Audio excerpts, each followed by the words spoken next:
예, 저희들이 지금 새벽에 민수기 말씀을 함께 나누고 있습니다. 예, 지난 주 중에 우리가 어떤 새벽에 어떤 큐티 하시면서 묵상한 말씀을 보면 하나님께서 모세에게 명하여서 이스라엘 각 지파 가운데 수령들이죠. 예, 지휘관들 한 사람씩 뽑아서 12명을 정탐하러 어떤 가나안에 보내라라고 말씀하셨습니다.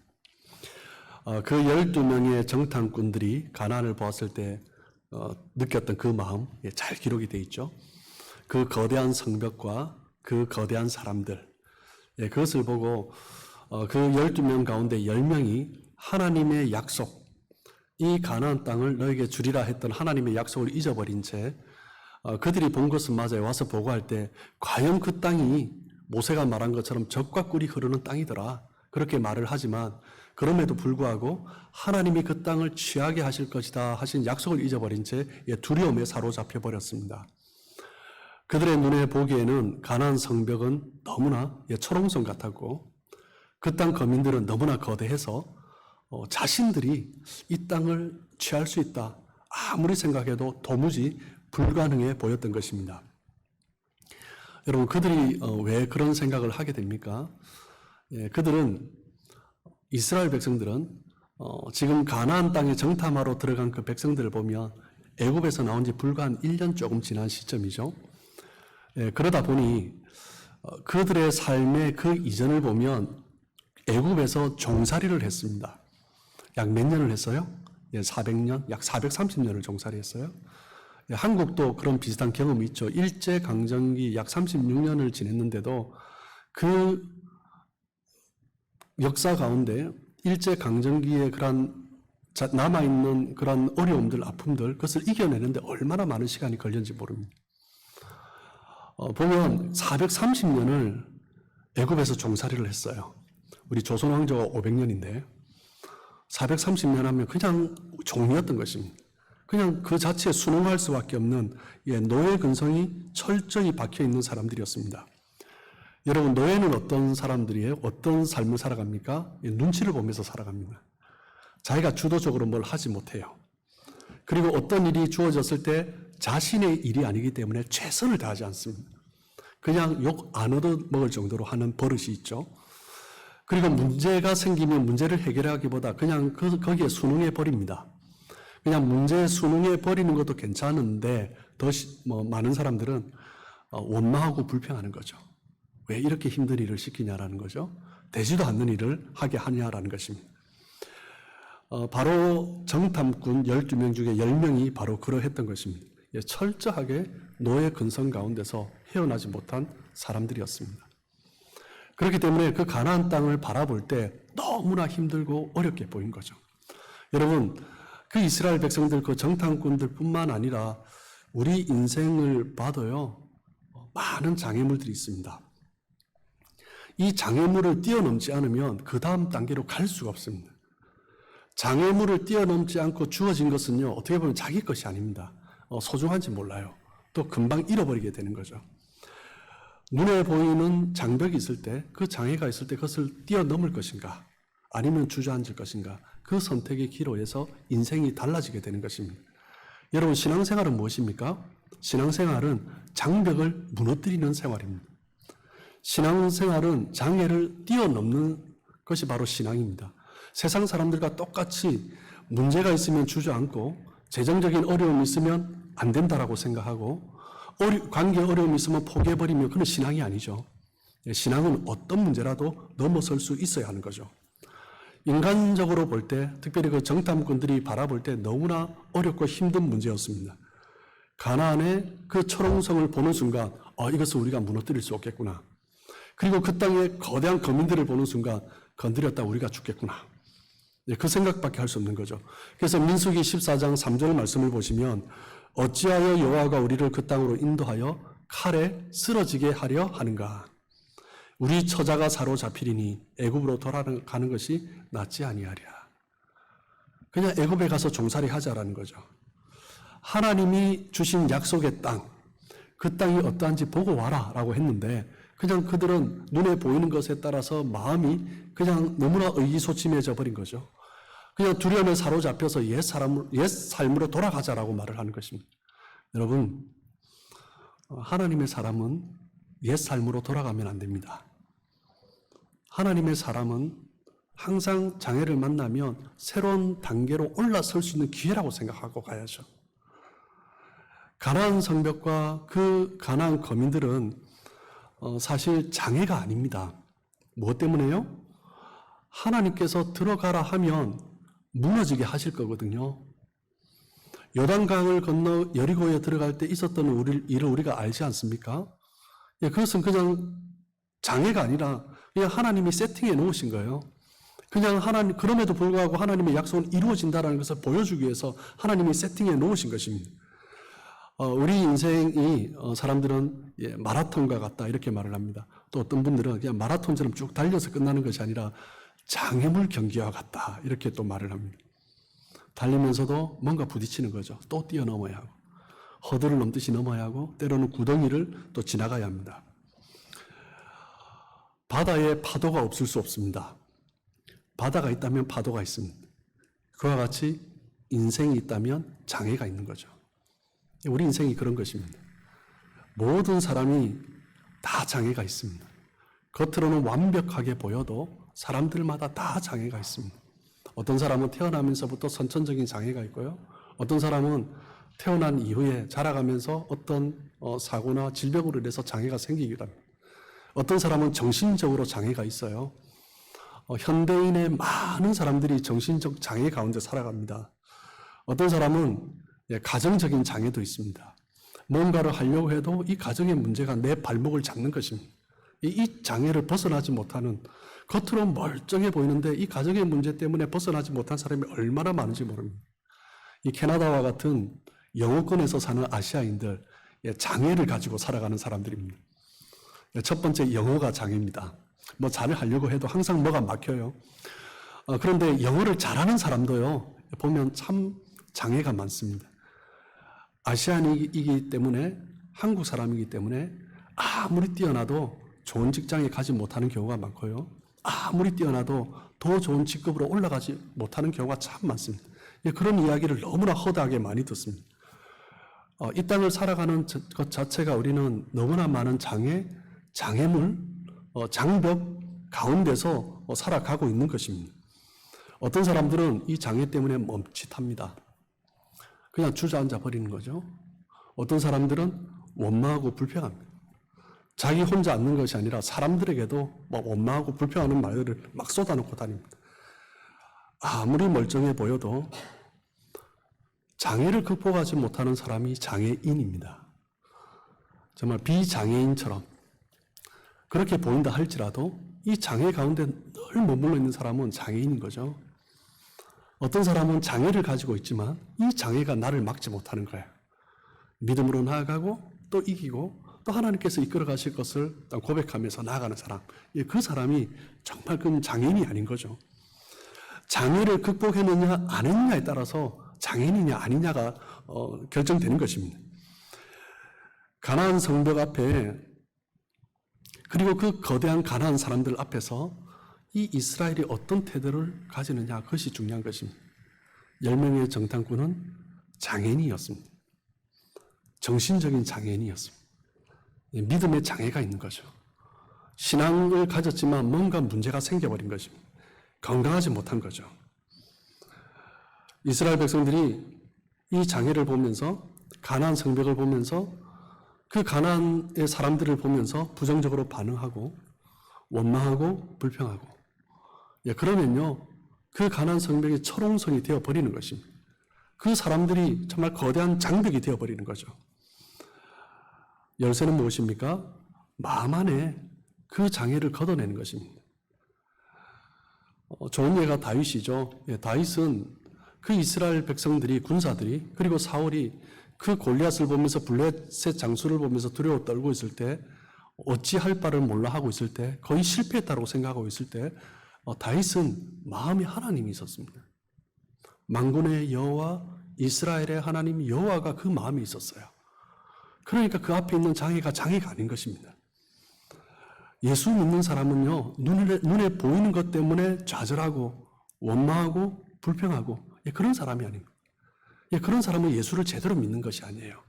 항상 문제 때문에 좌절하는 사람이 있어요. 항상 문제 때문에 원망하고 불평하는 사람이 있어요. 그 사람은 예수 제대로 믿는 사람이 아닙니다. 예수를 제대로 믿으면 그럴 수가 없습니다. 하나님께서 그것을 뛰어넘게 하고 하나님이 또 어떻게 이끌어 가시는가 그것을 기대하는 것. 하나님의 약속과 하나님의 계획과 하나님의 뜻을 붙드는 삶. 그 사람이 하나님을 믿는 사람이죠. 오늘 우리가 함께 읽은 본문은 바울이 3차 전도 2차 전도 여행을 하고 있는 중이죠. 2차 전도 여행 가운데서 바울의 여정이 나타나 있습니다. 바울은 빌립보에서 신라와 함께 심한 매질을 받았습니다. 그런 다음에 감옥에 갇히게 되고요. 감옥에 갇힌 이후에 그곳에 또 찬송하면서 기적을 경험했습니다. 그러다가 이제 일단 풀려났다가 그리고 다시 감옥에 들어갔다가 그 다음 날 그 집정관들이 이제 내보내죠. 그러면서 빨리 떠나라고 했습니다. 그래서 이제 그 빌립보의 루디아의 집에서 형제들에게 마지막 작별 인사를 하고 이제 떠났습니다. 몸을 제대로 추스를 겨를도 없이 오늘 본문 사도행전 17장 1절을 보시면 그들이 암비볼리와 아볼로니아로 다녀가 데살로니가에 이르니라고 말을 하고 있습니다. 빌립보를 떠나서 그냥 데살로니가로 그냥 떠난 거죠.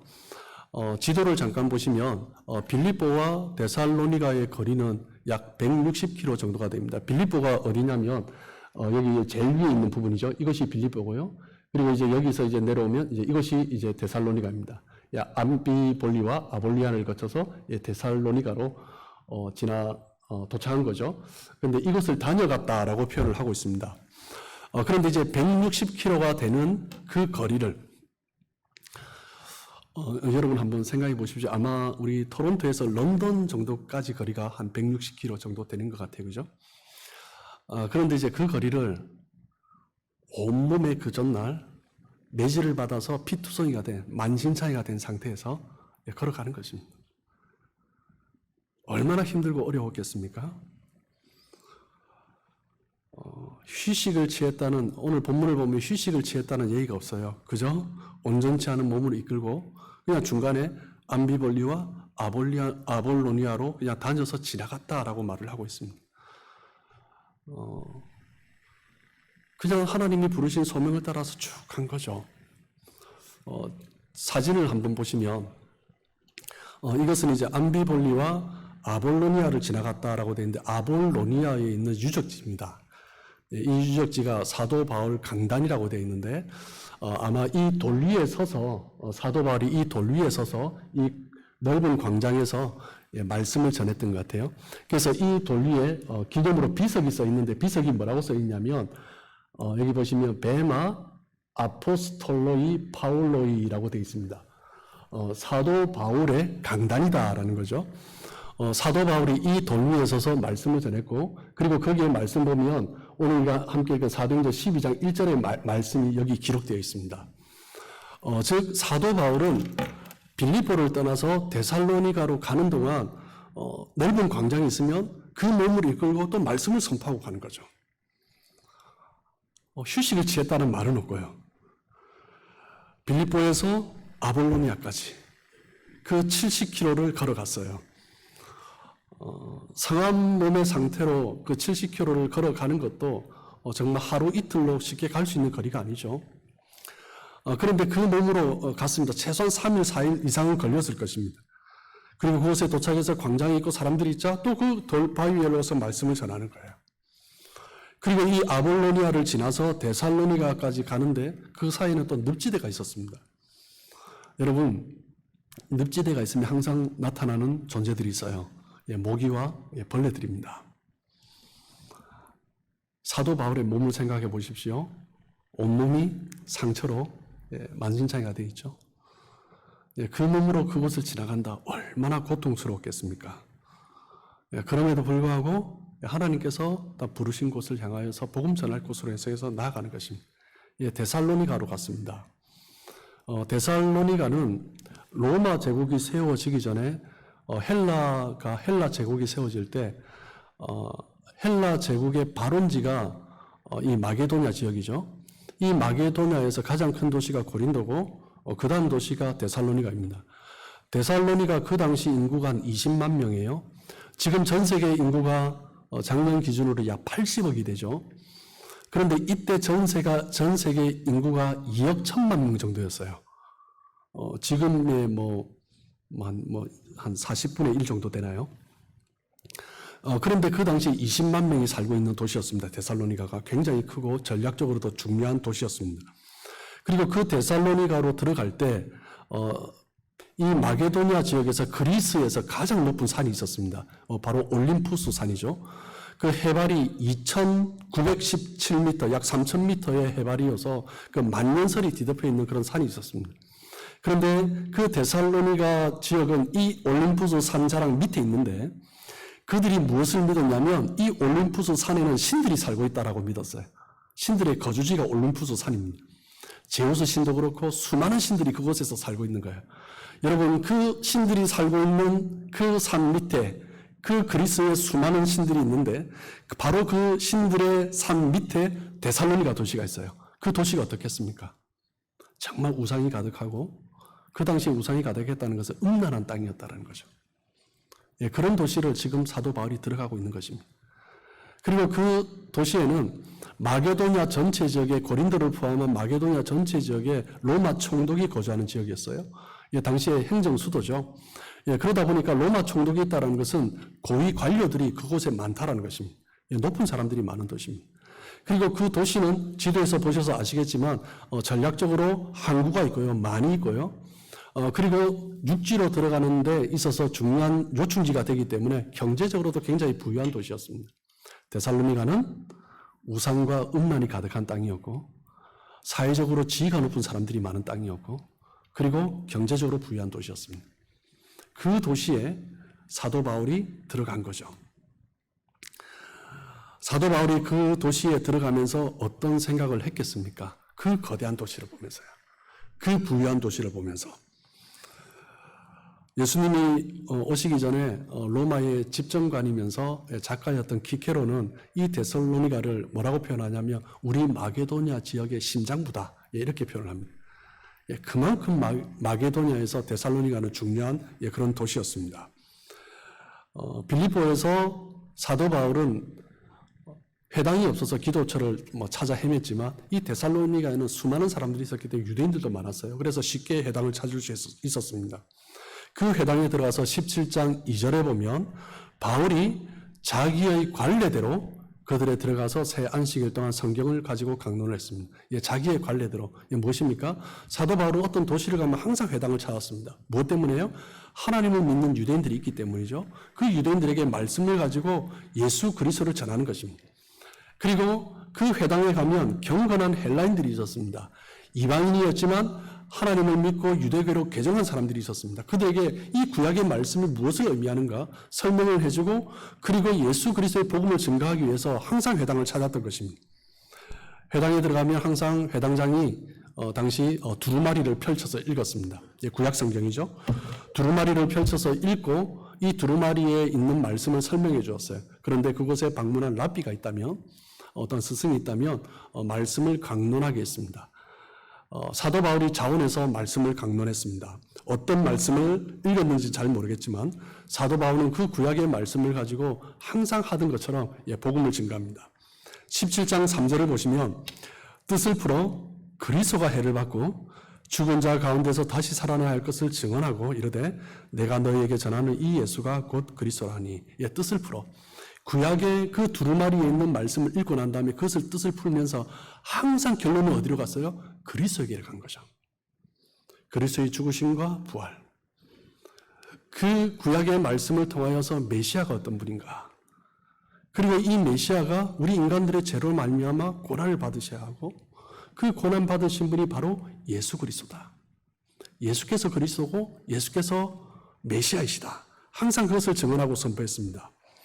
그때 어떤 일이 일어났습니까? 4절에 보면 그 중에 어떤 사람 곧 경건한 헬라인의 큰 무리와 적지 않은 기부인도 바울과 실라를 따르게 되었습니다.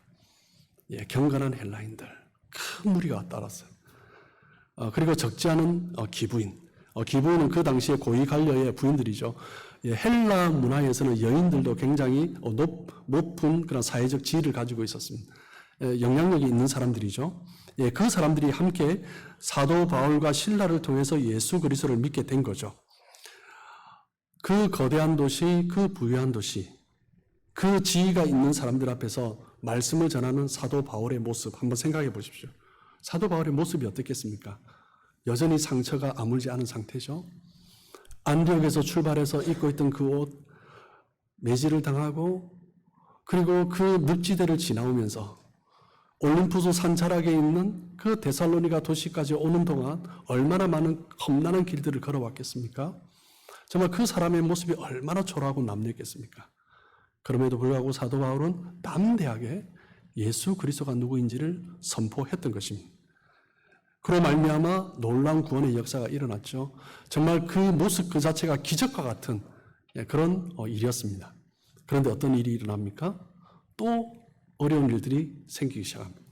또 다른 장애가 나타나기 시작합니다. 17장 5절을 보시면 유대인들이 그 이방인들이 믿는 것을 보면서 시기해서 정말 그곳에 있는 저자에 있는 그 도시에 있는 불량배들을 다 모아가지고 떼를 지어서 사람들이 예수를 믿고 증거하고 다니지 못하도록 이 불량배들이 소동을 일으키는 것입니다. 사람들이 무서워서 어떻게 할 수가 없는 거죠. 그러고 난 다음에 야손의 집에 가서 사도 바울을 끌어내기 위해서 그 집을 습격을 했습니다. 6절 말씀을 보시면 야손의 집에 갔는데 발견하지 못하죠. 사도 바울이 없었습니다. 그 일행이 없었습니다. 그러자 야손과 그 형제들을 데리고 읍장들에게 데리고 갑니다. 그동안 없던 표현이 읍장들이라는 말이 있는데요. 고위관리, 집정관들이었는데 여기에서는 읍장들 데살로니가에만 있는 직위입니다. 데살로니가는 자치도시로서 총독이 있었지만 마게도냐 전체를 관리하는 총독이 있었지만 그 도시를 관리하는 읍장들, 다른 역사책에 보면 행정장관으로 표현이 되어 있습니다. 그 5명의 행정장관이 있었는데 그 데살로니가 도시를 직접 자치를 했던 것입니다. 그 유대인들이 그 야손과 형제들을 데리고 이 읍장들, 행정장관들 앞에서 데리고 갔습니다. 그러면서 이야기를 하는 거죠. 그들에게 그 사람들을 넘기면서 17장 6절에 뭐라고 해요? 소리질러 이르되 천하를 어지럽게 하던 이 사람들이 여기도 이름해. 사도 바울과 그 사람들. 그 이야기는 무엇입니까? 이 유대인들이 사도 바울이 데살로니가로 오기 전에 이미 알고 있었다는 거예요. 천하라는 것은 로마 제국 전체를 의미합니다. 로마 제국 전체를 어지럽게 했던 그 사람, 누가요? 사도 바울이. 그 일행이, 그 몇 명 되지 않는 사람이 로마 제국 전체를 어지럽게 하고 있었다는 거죠. 그런데 그 로마 제국 전체를 어지럽게 했는데 KJV에서는 뭐라고 표현하냐면 These that have turned the world upside down 이라고 표현을 해요. 천하를 어지럽게 어떻게 했다고요? 천하를 뒤집어 놓았다는 거예요. 사도 바울이 그 로마 제국 천하를 뒤집어 놓은 것입니다. 그 바울 일행이 데살로니가에도 이른 거죠. 그런데 그 바울을 잡아서 고발하려고 하는데 못 찾은 것입니다. 그러자 야손과 그 형제들을 함께 작당했다라고 하면서 끌고 온 것입니다. 그러면서 그 일행이, 바울과 그 일행이 무엇으로 천하를 뒤집었냐? 이 로마 제국을 뒤집어 놓았느냐? 그것을 증언을 합니다. 7절에 보시면 야손이 그들을 맞아들였도다. 이 사람들이 가이사의 명을 거역하여 말하되 다른 임금 곧 예수라 하는 이가 있다 하더이다. 유대인들이 지금 증언하고 있죠. 예수가 왕이다 라고 이야기하고 있다라고 말을 하고 있습니다. 황제 외에 다른 왕이 있다는 것은 그 자체만으로도 반역죄입니다. 그리고 이 읍장들, 행정장관들 앞에 데리고 왔는데 이 이야기를 들으면요, 행정장관은 무조건 이 사람을 처벌해야 했습니다. 처벌하지 않으면 자기들도 어떻게 될지 모르는 거거든요. 그래서 사도 바울을 잡으려고 했지만 이미 없는 거죠. 떠났다라고 생각을 했습니다. 그렇기 때문에 행정장관들 입장에서는 괜히 문제를 더 크게 키우는 것보다 그냥 이 문제를 이 정도 선에서 마무리하는 게 더 좋을 수도 있습니다. 그래서 17장 8절 말씀을 보면 무리와 읍장들이 이 말을 듣고 소동을 했지만 9절에 야손과 그 나머지 사람들에게 보석금을 받고 놓아주니라. 보석금을 받고 그냥 풀어주었어요. 바울이 어디 갔냐? 못 찾았다. 떠난 거 아니냐? 그럴지도 모르겠다. 그러면 이 야손과 그 형제들 앞으로 조심해라. 보석금을 받고 아마 서약서 각서를 썼겠죠. 그러면서 풀어주었습니다. 사도 바울과 그 일행들이 이 온 천하를 뒤집어 놓자 유대인들이 두려워 떨었고요. 그리고 업장들도 이 일을 그냥 빨리 처리하고 싶었습니다. 사도 바울은 로마 시민이지만 아시아인이었습니다. 아시아 다소에서 태어났고 복음을 전한 사람이었습니다. 잘 아시듯이 질병이 있는 사람이었습니다. 안질인지 잘 보이지 않는 그런 상황이었어요. 사도 바울의 초상화를 보신 분은 기억하시겠지만 코는 매부리 크고 이마는 조금 까졌고요. 얼굴도 그냥 험하게 생긴 그런 사람의 모습입니다. 그냥 볼품도 없는, 별로 사모할 것도 없는 그런 풍채의 사람이었습니다. 그리고 심하게 매질을 받은 상황에서 그 며칠을 걸어서 지금 데살로니가에 도착한 사람이에요. 그 사람으로 말미암아 이 마게도냐가 데살로니가 지역이 지금 소동이 일어난 것입니다. 어떻게 사도 바울이 그렇게 쓰임 받을 수 있었겠습니까? 하나님께서 자기를 보내셨다는 거예요. 마게도냐로 보내신 이도 하나님이시다라는 거예요. 그렇게 이제 하나님이 보내셨기 때문에 이 땅 가운데 어려움이 있지만, 장애가 있지만, 문제가 계속 생기고 있지만 나는 하나님의 부르심을 따라 계속 나가겠다는 거예요. 가나안 그 정탐꾼과 다르지 않습니까? 가나안 정탐꾼은 하나님이 주신 약속의 땅인데 장벽이 보이는 거예요. 그냥 무서운 거예요. 두려운 거예요. 그냥 물러서는 것입니다. 근데 여호수아와 갈렙 그리고 사도 바울은 똑같이 장벽이 보입니다. 그런데 이들에게는 그 장벽이 아닙니다. 나의 연약함도 문제가 아닙니다. 뭐 때문에요? 하나님이 나와 함께 하시기 때문이죠. 하나님이 함께 하시기 때문에 그냥 가는 것입니다. 17장 10절에 보면 밤에 형제들이 곧 바울과 실라를 베레아로 보내니 그들이 이르러 유대인의 회당에 들어가니라. 밤에 즉 낮에 그 불량배들이 그 성을 소란하게 할 때 아마 야손과 그 형제들이 바울과 실라 그 일행들을 어디로 피신시켜 놓은 것 같아요. 그리고 저녁이 되자 이제 몰래 그들을 이제 보내버립니다. 그래서 사도 바울 일행은 데살로니가를 떠나게 되죠. 그래서 고린도에서 데살로니가 교회로 쓴 편지를 보면 사도 바울은 데살로니가로 돌아가고 싶은데 사탄이 막아서 가지 못하는 것에 대해서 굉장히 안타깝게 생각을 합니다. 아마 이 일이었던 것 같아요. 사도 바울이 그곳에서 잡히게 될 경우에 이 야손과 그 형제들까지도 위험에 처할 수 있기 때문에 사도 바울은 가고 싶어도 가지 못하는 것입니다.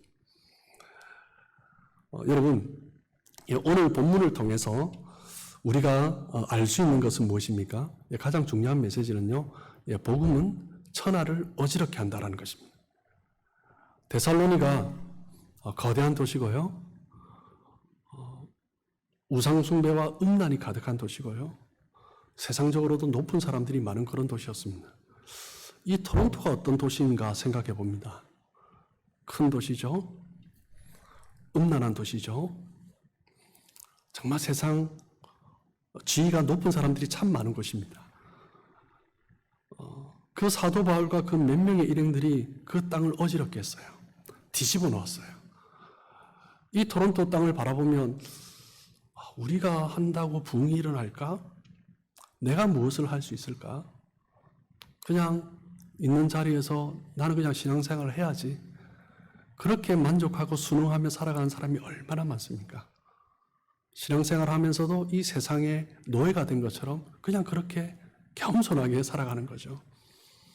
그런데 사명을 가진 사람은 하나님이 어떤 분인지 아는 사람들은 그렇게 살아가지 않는 거죠. 10명의 정탐꾼은 그렇게 살아갑니다. 사울과 그 이스라엘 군대는요, 그 블레셋 앞에서 그렇게 살아갑니다. 그런데 여호수아 갈렙은, 다윗은요, 그리고 사도 바울과 그 일행들은 여전히 장애가 있지만 그 장애가 문제가 되지 않는 거죠. 소년 다윗이 하나님이 나와 함께 하신다는 그 믿음 가운데 있을 때 소년은요, 연약한 존재가 아닙니다. 하나님이 나와 함께 하시기 때문에 저 골리앗은 아무것도 아니다, 밥이다라고 생각할 때 그 골리앗은 너무 무너지는 거죠. 그 가나안 땅은 무너지는 것입니다. 이 마게도냐는, 이 데살로니가는 소동으로 뒤집어지는 것입니다. 어떤 사람에게요?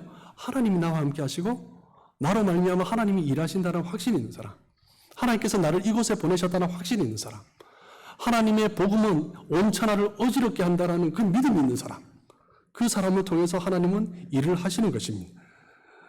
지금도 하나님은 하나님의 일들을 이루어 가십니다. 우리 이 모습으로 충분합니다. 우리의 모습을 보면 너무나 연약하고요. 질그릇같이 투박하고 정말 내세울 것이 없는 사도 바울이 그랬던 것처럼 볼품없는 그런 사람들입니다. 많은 경우에요.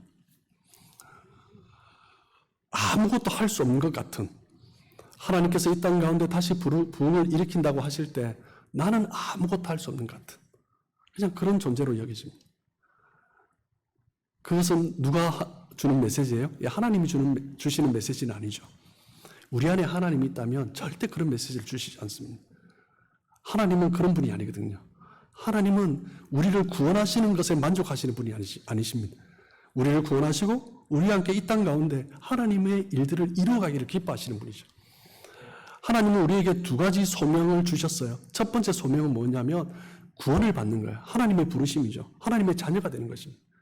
두 번째는 무엇이냐면 이 땅에서 하나님의 일을 하는 소명입니다.